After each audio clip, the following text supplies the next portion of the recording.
नमस्कार। आज के ऑनलाइन वीडियो में आप सभी का स्वागत, वेलकम। आज MCom final ABST paper 7 management and operation audit. Myself doctor R K Nagarwal. Investigation के बारे में अपन ने इसमें कल पहले चर्चा की थी। उसके जो पहले अपन ने difference between investigation and audit के बारे में अपन ने चर्चा किया था पहले चैप्टर में, कि इस पे किस प्रकार के फंडामेंटल है और किस प्रकार से इसको यूज़ किया जाता है। आज जो अपन प्रिपरेशन ऑफ फॉर इन्वेस्टिगेशन मैंने अनुसंधान की तैयारी कैसे करते हैं इसके बारे में चर्चा करेंगे।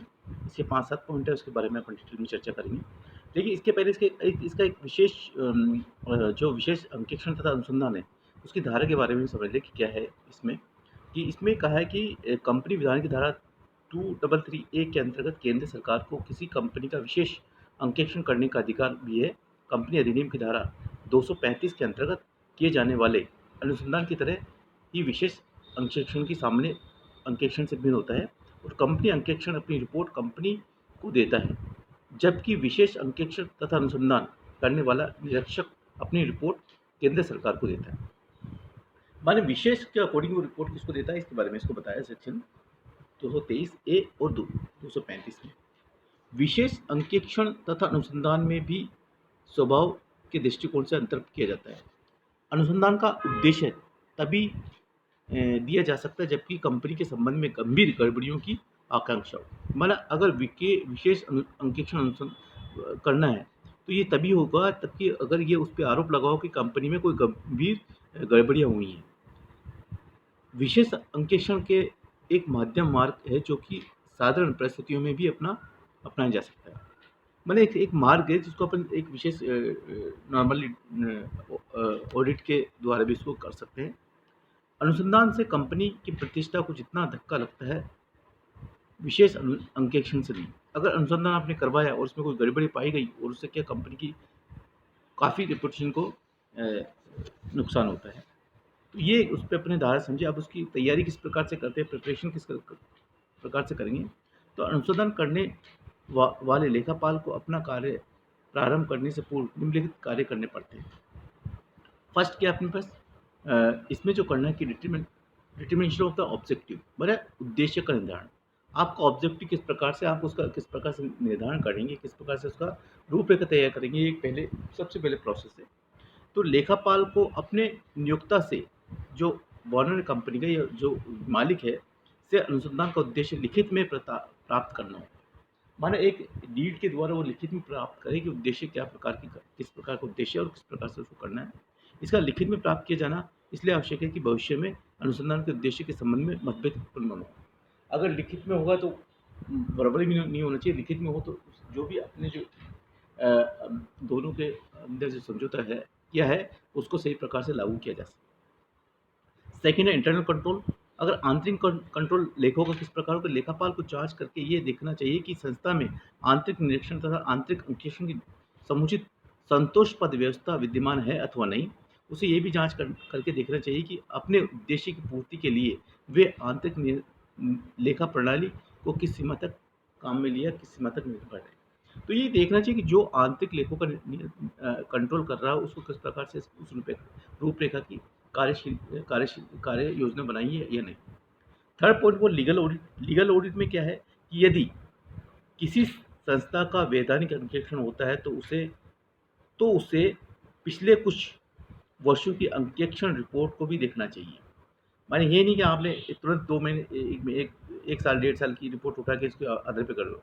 लीगल ऑडिट आप पूरे 5 साल पहले की रिपोर्ट, 5-6 साल या पिछले सालों की रिपोर्ट देखो, उसमें क्या कंक्लूजन है, क्या उसमें कमी है, क्या उसकी मर्यादा है, क्या उसमें कमी पाई गई है, उसको किस प्रकार किस सीमा तक उसको प्रभाव हुआ है, वो सारी अपन को चीज़ एक प्रोसेस के अकॉर्डिंग देखना है।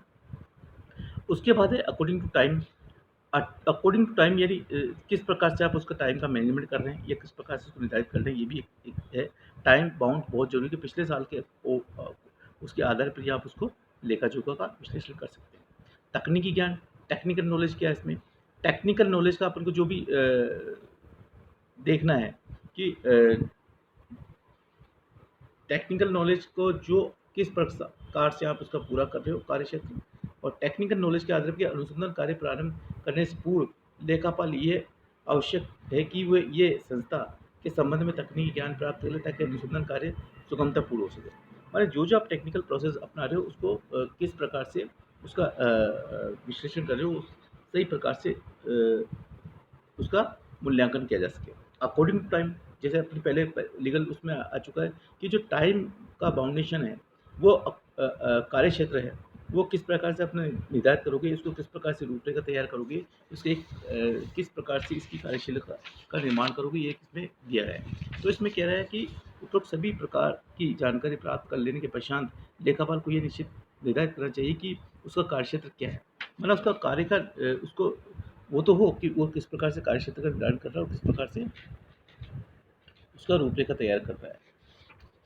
उसके बाद उसको देखना चाहिए कि जो अपने पास इन्वेस्टिगेशन जो ये कार्य क्षेत्र का निर्धारण कर रहा है वो किस प्रकार से की गई है तो नहीं। उदाहरण के लिए उसे ये भी आदेश प्राप्त कर लेना चाहिए कि अनुसंधान का कार्य के अंतर्गत कितनी अवधि के लिए लेखा किया गया है नहीं। लास्ट जो पॉइंट अपने पास इन्वेस्टिगेशन प्रोग्राम क्या है कि जो आप प्रोग्राम बना रहे हो उसकी रूपरेखा क्या है, उसको किस प्रकार से आप धरातल पे लाओगे, किस प्रकार से इसको क्रियान्वयन करोगे, किस प्रकार से लेखा जोखा करोगे, किस प्रकार से आने वाले जो इन्वेस्टिगेशन है उसमें कहाँ तक कारगर होगा। आपने जो जो इन्वेस्टिगेशन करना चाह रहे हो वो कहाँ तक उसमें सही है, कहाँ तक लागू होगा, कहाँ तक वो अपने फ़ायदेमंद होगा और कहाँ तक संस्था के लिए फ़ायदेमंद होगा और कहाँ तक जनता के लिए फ़ायदेमंद होगा, क्या आप उसको किस प्रकार से अनुसंधान कर रहे हो। तो ये जो चीज़ें हैं कि उपयुक्त कार्य करने के पश्चात लेखापाल को अपने कार्य का विस्तृत विवरण प्राप्त करना चाहिए और ताकि अपनी टोली के व्यक्तियों में कार्य का विभाजन कर देना चाहिए और कार्य के विभाजन इस प्रकार से करना चाहिए कि जो वो कार्य रूपरेखा तैयार कर रहा है उचित प्रकार से कार्य का विभाजन करे और जो कंक्लूजन निकल के आए कि आपने हाँ कि मैं इन्वेस्टिगेशन इस पर्पज से करना चाह रहा हूँ, वो तैयारी कर रहा हूँ, वो तैयारी को सही धरातल पर लागू। ये तो है कि आपने तैयारी करना चाहते हो और रूपरेखा बनाई नहीं, ऐसा नहीं होगा। इन्वेस्टिगेशन का मतलब ये है कि आप जो भी कार्य करना चाह रहे हो उसकी सही प्रकार से रूपरेखा हो, उसका सही प्रकार से पहले प्रोग्राम बने, उसका सही प्रकार से पेपर पे लेआउट तैयार करो कि अपन कौन सा कार्य किस किस व्यक्ति और किस किस फलाने व्यक्ति से करवाना है और कौन से डेटा कहाँ से लेना है, कौन सी टेक्नोलॉजी कहाँ से लेनी है, कौन सा वैधानिक जो लीगल है, लीगल एडवाइस है वो किससे कहाँ से प्राप्त करनी है और कार्य क्षेत्र का निर्धारण किस प्रकार से होगा और उसका उद्देश्य का किस प्रकार से जो लास्ट में निकल गया वाकई में आपने जो इन्वेस्ट इन्वेस्ट अनुसंधान की तैयारी कर रहे हो और जो उससे डेटा निकल के आ रहे हैं, जो कंक्लूजन निकल के आ रहा है वो वाकई पे आपने उद्देश्य के अकॉर्डिंग किया नहीं है।